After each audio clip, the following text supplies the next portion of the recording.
Good morning, distinguished leaders and guests. It's good to see so many familiar faces. And thank you, of course, to Secretary of State Rubio for organizing this conference and for leading this initiative. Here in the United States, we have taken the necessary and essential action of formally recognizing left-wing violence as a form of political terrorism that is a direct threat to our national security and the survival of our Republican form of government. President Trump issued a directive in our parlance. It's called a National Security Presidential Memorandum, or NSPM, NSPM 7 to be exact, that directs for the first time in American history all of our law enforcement and intelligence agencies to work together to disrupt, identify, defund, debank, arrest, and prosecute these political terrorists that are operating in our country. It's very important to understand that left-wing political terrorism seeks as its ultimate end the overthrow of our system and form of government. And we've seen this has taken place many times in many places throughout the years, and Secretary Rubio has provided you many examples. Left-wing terrorism always ends in bloodshed, misery, and suffering. It only can travel in one direction. There's no point at which the left-wing terrorist is satisfied with his gains and ceases progressing. Inevitably, left to run its course, it always becomes a gulag. It always becomes the mass imprisonment of political enemies, the stripping of their rights and freedoms, inflicting immense pain, humiliation, suffering, in order to establish complete and total control. Control through psychological and physical and actual terror. And we have to understand that that is the scope and the extent of the threat that we face. And as Secretary Rubio also pointed out, this is an international network. Antifa, as an example, operates in dozens of countries all throughout the world. They share common networks of funding, and organization, and information sharing. And so all of our intelligence agencies and law enforcement entities should be collaborating and coordinating and working together in order to root out these organizations. One of the hallmarks of left-wing violence and terrorism is its completely pretextual and disingenuous appeal to civil liberties in an effort to shield its own violence. This is the tactic that the left always uses to try to protect itself from facing criminal punishment. It is essential that we are wise enough and strong enough to understand that these appeals must fall on deaf ears. When the leftist, who does not believe in freedom, who does not believe in civil rights, who does not believe in any ordered notion of justice, protests that we are violating his rights, understand that he is lying to try to persuade people who are not closely following the political scene that some injustice has been perpetrated against him. We must stay the course and be completely unflinching in the pursuit of justice against these enemies of civilization. If the left is allowed to use the real or actual threat of violence to destabilize our institutions, then those institutions cannot and will not succeed. So here in the United States, for example, we saw in the recent past clear threats of violence against our Supreme Court to try to shape how they rule on upcoming decisions.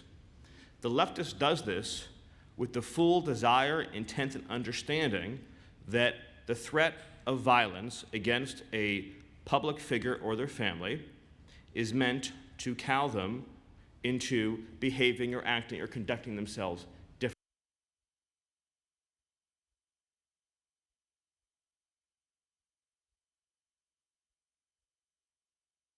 We had the combination of a violent left-wing organization threatening our nation's highest court and the federal government and the Department of Justice turning a blind eye to it. Those are the conditions in which this kind of violence can fester as a cancer and ultimately destroy a society.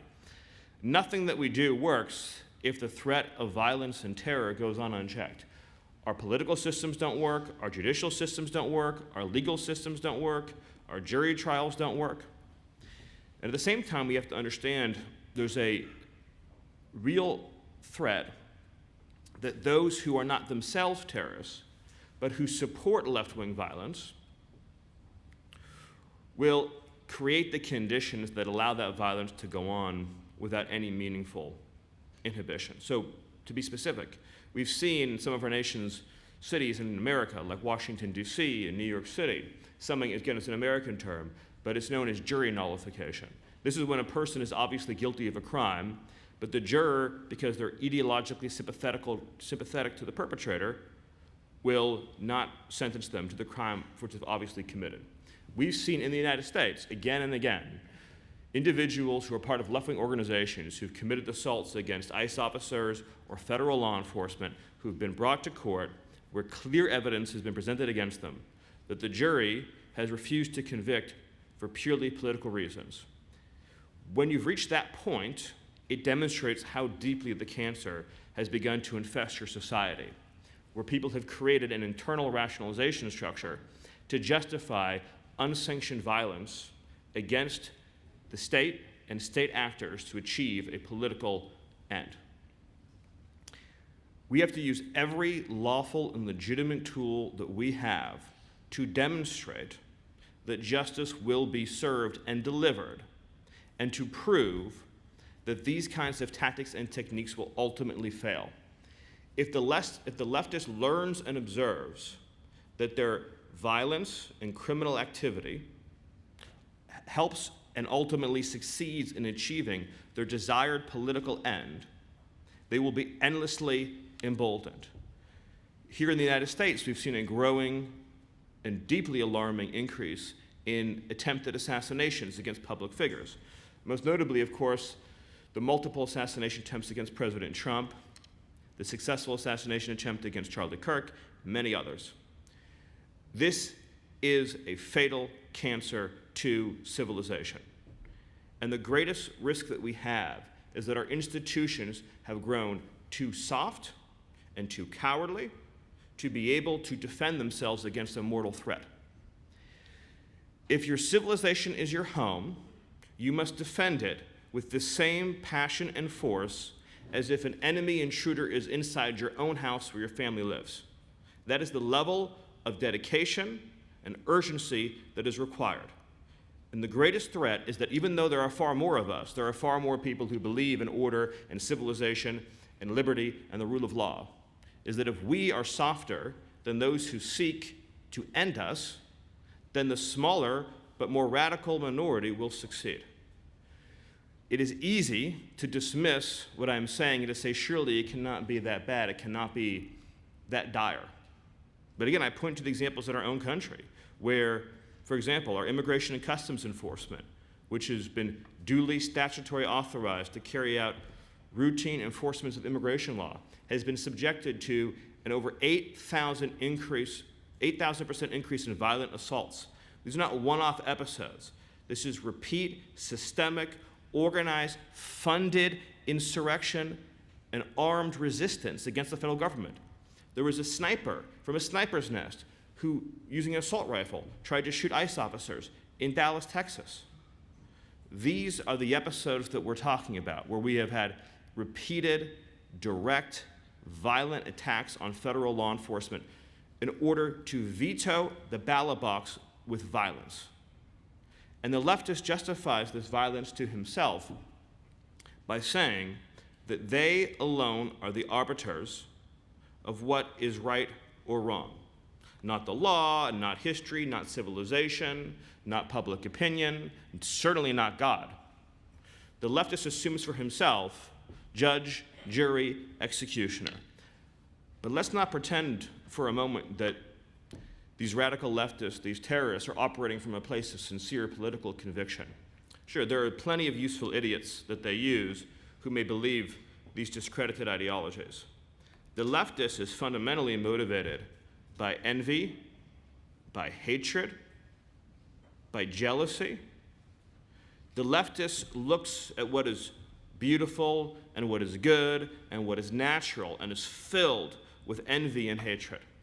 The leftist looks at a perfect family with the perfect life and a perfect job and perfect kids that goes to church every Sunday and is filled with a feeling of inadequacy and jealousy, and they covet, and they turn those emotions ultimately into a desire to subjugate, to oppress, and to inflict pain and suffering. It's not a coincidence that when you look at these violent Antifa demonstrations, you see any photograph of those who were assembled. To be blunt, not one of the people that is demonstrating looks like a normal person. Not one looks normal. They're all deformed in some way in their appearance, in their dress, in their mannerism. Why is that? Why, if you look at two photographs and you see a normal American street, you see an Antifa protest, why do the people that are violently demonstrating, why is there not one normal-looking person among them? Every one of them, through the course of their life and their decisions, has scarred their body and their appearance in many different ways to the point in which their outer appearance becomes a manifestation of their inner hatred. Trust your instincts. To all people and across all civilizations, you know what normal is. You know what beautiful is. You know what good is. You know that families are right. You know that children are precious and beautiful and must be protected. You know that the criminal and the junkie and the predator is a threat to normal, healthy living. This is so much deeper than issues about taxation and regulation, although they're incredibly important. It's about normal, healthy, ordered living. And the violent leftists, for these deep-seated reasons, going back to the earliest wisdom taught to us in the Bible about coveting. And I'm not talking about rich versus poor. I'm talking about a much deeper kind of coveting. Coveting people who are morally superior, who are superior in the simple, truthful way they live their lives. People that they look at who are happy and ordered and peaceful and contributing to their communities.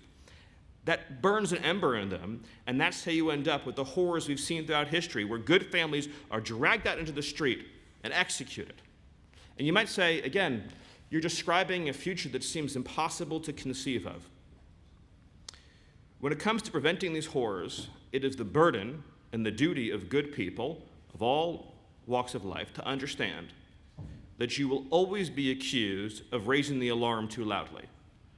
If you wait until the point where the worst outcome is so obvious that no one can deny it, you've already lost the battle. That's the fundamental point. If you say, I will not raise this alarm until the threat is so present and so clear and so obvious and so imminent that none can deny it, it's already too late. It's already too late. I would rather prevent a threat from occurring and be accused for the rest of my life of having falsely raised the alarm, knowing in myself that I was right, than for fear of being judged, having waited too long until the point of no return has been crossed. The good news is that we are far away from the point of no return. So all of us should organize together and work together for the good and the benefit of all the people in our societies, of all walks of life, of all persuasions, to deliver for them what they are justly entitled to, which is to live with safety, with fundamental human dignity, and with the ability to live in peace and harmony with their families and neighbors. Thank you all, and God bless.